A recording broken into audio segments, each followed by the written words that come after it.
Alors, bonjour Madame Denise Blanchette. Merci de nous recevoir dans la magnifique municipalité de Stratford.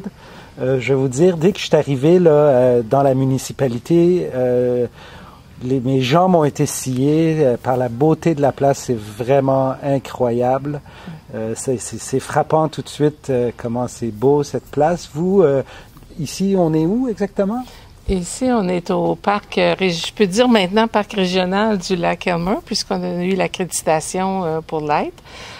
C'est une propriété municipale, mais gérée par une société de gestion du parc du lac Aylmer, avec qui on a une entente de gestion. Donc, ce territoire-là, cette partie-ci, c'est la municipalité. Un petit peu de ce côté-là, il y a le marais Masquinongé qu'on appelle, les sentiers du marais avec un sentier ponté puis une tour d'observation qui actuellement est à l'arrêt parce que, bon, il faut la refaire. Mais puis de ce côté-là, on est en entente avec le ministère de l'Environnement pour la protection de l'environnement.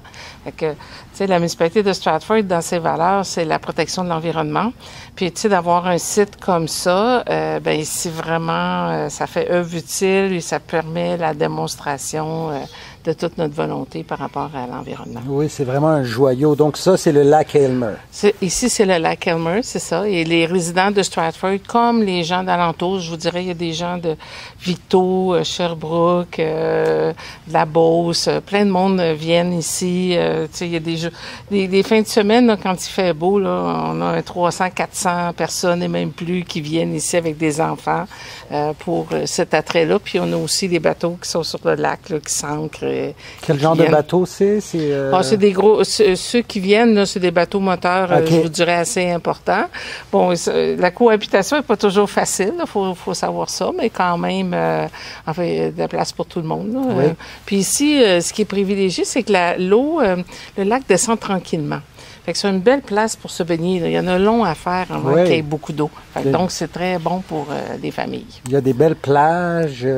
C'est vraiment très, très agréable. Il n'y a pas beaucoup de lieux comme ça autour du lac Aylmer. Non, avoir su, je serais venu plus souvent. C'est disponible. Je viens de découvrir. C'est ça. Puis si vous avez des gens qui aiment le camping rustique, là, de ce côté-là, on a des sites de camping rustique qui ont été préparés par le parc. Où on accueille les gens avec sans service. Mais vous voyez le stationnement, puis il y a des chariots. Fait que les gens, ils mettent leurs choses dans le chariot, puis ils se rendent à leur site. Puis de l'autre côté, on a un endroit pour les VR. OK. Fait que donc, ça fait un tout là, qui rentre dans notre axe de développement sur développement touristique. Oui. Ça aussi. Alors, je vous dirais que c'est peut-être pour le moment le principal attrait touristique que nous avons. Oui, on est sur la route des sommets. Oui, ici, on fait partie de la réserve internationale du ciel étoilé. Il y a les bancs là-bas pour regarder les étoiles. Donc, tu sais, on essaie là je vous dirais, d'être un membre actif de la MRC du Granit pour défendre ce territoire-là. Puis, la municipalité de Stratford, c'est quand même une municipalité avec beaucoup de villégiature. Tu sais, la municipalité, c'est 5 lacs. Et comme vous l'avez vu aussi en vous en venant, beaucoup de terres agricoles, donc beaucoup de terres protégées agricoles. Il y a des acériculteurs aussi. Alors nous, notre population, là, c'est au-delà du village, il y a des acériculteurs, les gens en agriculture. Après ça, on a la villégiature pour les 5 lacs. C'est pas mal la composition. En agriculture, on a quoi? On a des maraîchers, je pense. Oui, oui, la ferme Couture notamment. Là, oui. Pour pas la citer parce qu'elle est connue partout quand même. Alors, la ferme Couture, c'est plus maraîcher, petits fruits, etc. Mais les autres fermes, il y a beaucoup de bêtes. Il y a beaucoup de bêtes. Puis sinon, c'est la culture dans le champ pour être capable de nourrir les bêtes. Puis les bêtes, on parle de vaches. De vaches, de veaux, de bœufs, de bovins, je dirais, plus vaches, bovins. Puis il y a sûrement du laitier un peu au travers. Là. Puis, c'est ça. Nous c'est pas mal ça, là, je vous dirais, qu'est-ce qui est pas. Puis c'est la sériculture qui prend aussi une place importante. Ça se voit pas beaucoup de l'extérieur. Puis je vous dirais, on n'a pas tant de monde que ça, peut-être qui sont tant sur des marchés. Mais nos acériculteurs, ils produisent, puis ils font partie de la fédération, puis ils font partie de l'UPA. Puis bon, alors... Puis le lac Aylmer, est-ce que c'est le lac le plus important? Oui. Le lac Elmer, c'est le lac le plus important. C'est l'endroit où on a le plus de riverains aussi. Puis, vous avez peut-être vu passer aussi le projet là, des stations de lavage pour le lac Elmer. Okay. Mais ça, c'est 5 municipalités autour du lac. Fait que c'est Beau-Lac-Garbé, Disraeli-Paroisse et Wheadon Saint-Gérard et nous. Alors, donc, il y a déjà une table de concertation pour essayer d'aller plus loin dans ça. On a convenu d'avoir des stations de lavage et des guérites. Donc là, cet été devait être l'installation, mais finalement, des retards d'équipement, toutes sortes de retards. Ça sera prêt l'été prochain. Ça sera en fonction de l'été prochain. Mais là, c'est vraiment en installation. Okay. Ça aussi, ça rentre dans l'idée de protéger notre environnement, protéger le lac. Le lac Elmer, il faut défendre on a une lutte au Myriophylle AEP. Avec l'Association des résidents du lac Elmer, qui est l'association du lac. Eux ont eu un projet financé par le gouvernement et on a collaboré à ça, puis on maintient à jour les lots, les endroits où il y a du myriophylle et tout. Là. En tout cas, dès qu'on arrive, ça paraît tout de suite que la protection de l'environnement est une valeur ici, parce que ça se voit tout de suite, là, la beauté de la place. Oui, c'est ça. Je dirais, c'est notre meilleur patrimoine. Là. Oui. Puis, les gens viennent... En fait, souvent, les gens qui deviennent permanents, c'est des gens qui ont fréquenté un ou l'autre des lacs. Oui. Ou qui ont eu un chalet ou quelque chose comme ça. Puis c'est comme ça qu'ils... Vous-même, ça a été un peu ça, si je ne me trompe pas. Oui, oui. Vous veniez sur le bord du lac. Oui, c'est ça. Depuis l'âge de 10 ans, là, qu'avec mon père, on avait un chalet sur le bord du lac. Okay. C'est devenu la maison familiale que j'ai repris. Et puis maintenant, je demeure à Stratford. J'ai connu le Stratford avec l'église et sa garde paroissiale et tout ça. Puis, tu sais, tranquillement, pas vite, on s'en va vers une petite chapelle pour une plus petite communauté, mais endroit qu'on a racheté de la fabrique pour en faire un centre communautaire. Et puis là, je vous dirais, si on était en décembre, on serait dans le centre communautaire parce que ce serait notre nouveau centre communautaire qui est important parce que dans notre plan de développement, on avait aussi de revaloriser le cœur villageois et ça passe par avoir un centre communautaire qui répond à plusieurs besoins. Nous, ici, là, pour la petite municipalité qu'on est, c'est 1068 habitants, là, pour la petite municipalité qu'on est, on a plusieurs comités et organismes culturels, loisirs, peinture, on a aussi l'environnement, on a cinq associations de riverains, parce que pour les 5 lacs. Pour les 5 lacs. Donc, on a beaucoup de monde, à quelque part. Puis là, en refaisant le centre communautaire, on se refait une cuisine collective. Donc, ça, c'est des choses qui ont existé à Stratford, qui étaient vivants, mais qui ont vieilli et non utilisables maintenant. Fait que là, dans le nouveau centre communautaire, on remet à jour une cuisine collective, une salle qui pourra accueillir des spectacles ou d'autres événements, ou tout événement, multifonctionnel, si on peut dire. Et un atout là, qui est majeur qu'on refait dans le bas de l'église, c'est la bibliothèque municipale avec bibliothèque scolaire. Donc, notre école primaire a à peu près une 60aine d'enfants. Mais vous savez, du côté de l'éducation, ils ont amélioré plus d'informatique, plus de ceci, plus de cela. Finalement, il n'y avait plus beaucoup de locaux, beaucoup d'espace pour une bibliothèque. Fait que là, avec le nouveau centre communautaire, on a une collaboration avec la commission scolaire des Appalaches pour centre de service scolaire, je devrais dire, pour être capable d'accueillir. Puis là, pour moi, ça va faire une bibliothèque tout à fait vivante. Là, on a un projet commun, des espaces communs, une vision assez commune de ce que c'est la bibliothèque. Alors ça va être un lieu, là, pour moi, fantastique pour permettre des expositions, puis pouvoir aller de l'avant, pour aussi favoriser la formation, l'éducation, la lecture, le contact avec toute la culture. Ça fait partie aussi de notre plan de développement. Oui. La réussite éducative, c'est majeur. Donc, présentement, c'est en construction. Oui, actuellement, oui, c'est ça. Alors, on a mis un petit agrandissement avec un ascenseur dedans. On n'avait pas d'ascenseur avant. Puis d'ailleurs, la bibliothèque actuellement est au 2e étage du bureau municipal, ce qui fait qu'avec l'escalier qu'il y a là, il n'y a pas beaucoup de monde qui capable de la monter, là, elle est assez dure. Alors donc, en la mettant de l'autre côté, au rez-de-chaussée, ben là, on vient d'accueillir, puis si on rentre à un autre niveau, ben on a droit à l'ascenseur, ou pour promener les livres, parce qu'actuellement, il faut les lagages, on est avec les réseaux biblio, fait qu'il faut faire des lagages, il faut changer les livres, fait que l'ascenseur va être bien utile. Fait qu'on a comme un petit bout d'agrandissement avec l'ascenseur. On a aussi sorti on a augmenté les services sanitaires. On a au rez-de-chaussée puis au sous-sol, dans le fond. Sous-sol qui a ouverture sur le terrain, hein, qui est comme demi-sous-sol, si on veut, là. On a agrandi les fenêtres pour avoir plus d'éclairage dans cette section-là. Fait que, donc, c'est rénovation, agrandissement, rénovation. Le budget au total, là, avec refaire la cour puis tout, c'est 5 millions. Wow! C'est 5 millions. Puis de ce 5 millions-là, on a eu une subvention du MAMACH, qui est le ministère des Affaires municipales et de l'Habitation. Une subvention qui est autour de un peu plus de 2,5 millions, 2,7 millions.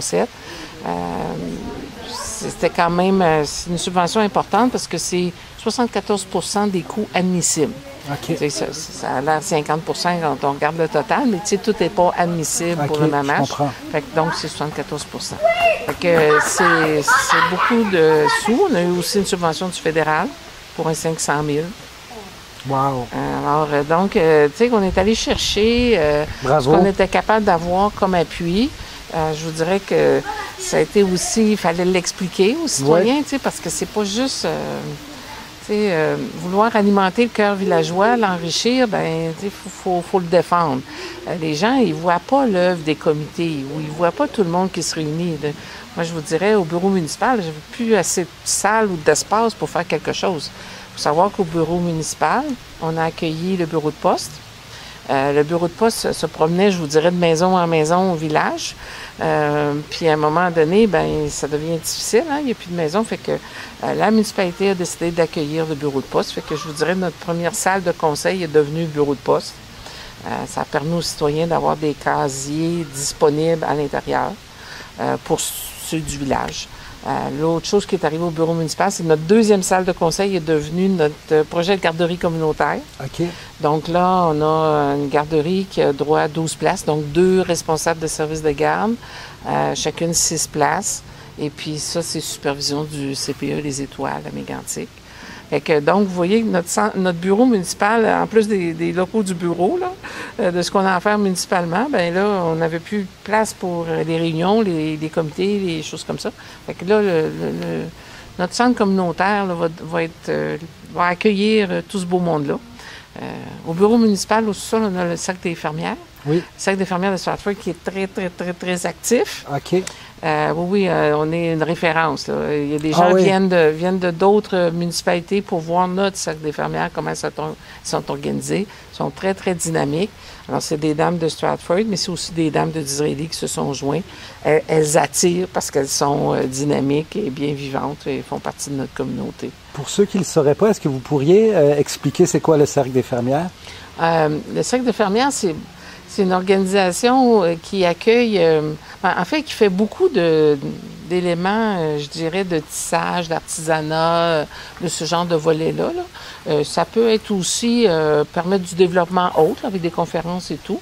Mais les nôtres, ils font beaucoup, dans notre salle en bas, il y a plusieurs métiers à tisser. Okay. Et ils sont même allés du côté informatique. Hein? On ne pense pas ça, des métiers à tisser, là, mais il y a tout un volet, tout informatisé, avec de la programmation qui permet de prévoir des patterns, là, des modèles. Ça nous permet de travailler avec des fils presque, OK? C'est vraiment assez extraordinaire, là, ce qu'ils ont rajouté comme volet. Fait qu'on ne s'attend pas que, tu sais, la modernité entre dans le tissage aussi, là. Puis elles sont beaucoup dans la transmission du savoir, du savoir-faire intergénérationnel. Puis je vous dirais, les dames qui sont là, ce sont de très jeunes retraités, je vous dirais. Ce ne sont peut-être pas toutes des retraités non plus, mais c'est des très, très jeunes retraités. Là. Fait que oui, elles ont pu se renouveler et tout. C'est ça. Super. Puis c'est vraiment agréable de voir que vous avez réussi à garder le cœur du village vivant avec ce projet de centre communautaire. Et je voulais savoir, quand vous pensez que ça va terminer? En principe, là, ça devrait être disponible Je vais y aller sécuritairement. Là. Je vous dirais, début décembre, on devrait être capable de faire l'ouverture du centre. De cette année? De cette année. Oh wow, c'est bien avancé. Ah oui, là, on est sur les derniers 1000. Je vous dirais, un projet comme celui-là, ça prend, écoutez, le conseil avant moi, là, celui qui avait comme travaillé pour acheter l'église. Après ça, il a commencé un premier projet avec un architecte. Puis nous, quand on est arrivé, on a commencé en novembre 21. Fait que, dès décembre 21, on a eu notre subvention du fédéral, on a fait des vrais plans, on est parti. Fait que vous voyez que ça prend 4 ans, hein? Wow. C'est facilement 4 ans pour obtenir, faire un projet comme ça. Là, ça prend beaucoup de suite. Je suis très impressionné. Mais je vous dirais, la base de tout ça, qu'est-ce qui nous guide, là, c'est que le Conseil, avant nous, a travaillé avec la population, en faisant des consultations et tout, une analyse des données, à bâtir un plan de développement. Puis le plan de développement, là, qui s'appelle Ensemble en action, il est sur, c'est 2020-2030, 10 ans, OK? Et il y a plusieurs axes dedans. Fait que si on prend ça, puis on suit ça, c'est que dans le fond, il y a 5 ans, 5-6 ans, et des gens de la population qui ont été côtoyés, puis le Conseil a voté ça. Alors là, ben, quand on est dans la faisabilité de ce plan-là, ben, c'est ça qui amène l'espèce de cohésion aussi. Fait que, tu sais, je vous dirais, une première orientation, c'était d'augmenter l'attractivité du village pour les jeunes familles. Donc, tu sais, à partir de là, ben, ça prend un centre communautaire. Moi, je vous dirais, dans cette veine-là, l'épicerie s'est revampée. Le restaurant aussi, le Myriade s'est aussi revampé.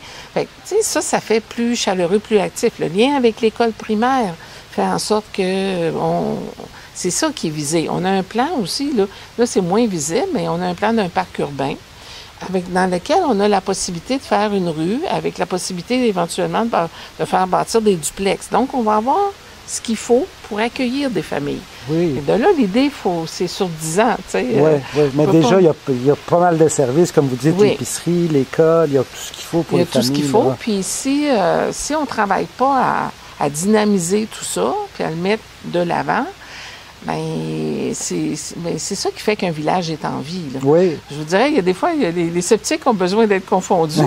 Mais pour moi, tu sais, Stratford, là, ça a déjà été une communauté plus que vivante. Là. Il y avait des mines autour, il y avait des gens qui travaillaient aux mines, il y avait des mines de cuivre. Fait que, donc, on est passé, tu sais, dans les années 1900, puis après, c'était un village qui était très occupé et très présent. Et là, après ça, c'est la baisse des mines et tout, ben là, on vit avec ça. Mais là, pour moi, je dirais, c'est comme un peu le renouveau, là, à Stratford, tu sais. La pandémie a fait en sorte que notre villégiature est devenue très convoitée. Donc, pendant la pandémie, beaucoup de monde ont acheté des chalets ou se sont installés autour. Et parce qu'on avait un organisme communautaire qui s'appelle Communication Stratford, qui fait en sorte qu'on a de l'Internet depuis 10 ans. On l'a eu avant, je vous dirais, avant bien du monde. Okay. Et ça, c'était une volonté aussi. La municipalité a appuyé ça, cette communication-là. Je vous dirais aussi une autre chose qu'on a fait en lien avec le plan de développement.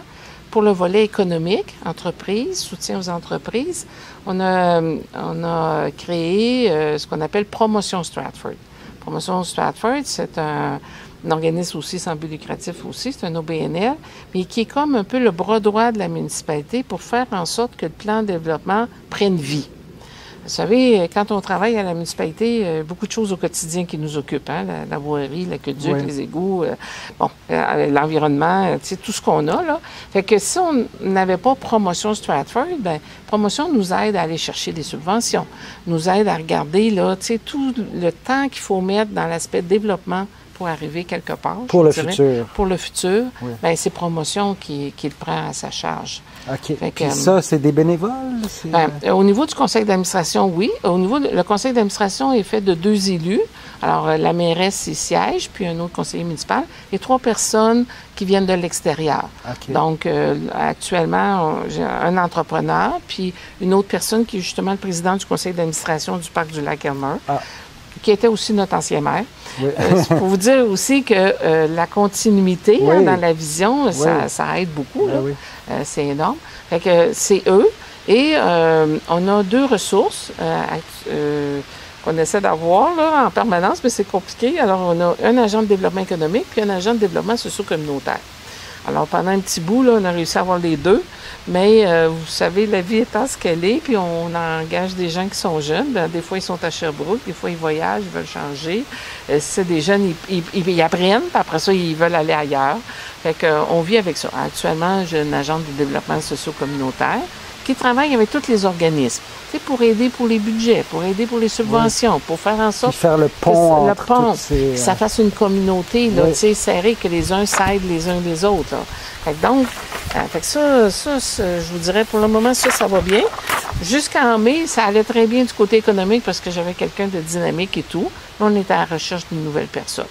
Mais ça, nous, à Stratford, il n'y en a pas de parc industriel. Mais on a 3 terrains, je dirais, on a des espaces industriels. Il y en a un actuellement qui est vacant, qui est disponible. Il y en a un autre, là, je pense, qui pourrait être vacant, ou en tout cas qui demande un avenir. Puis j'ai une autre entreprise qui est bien installée.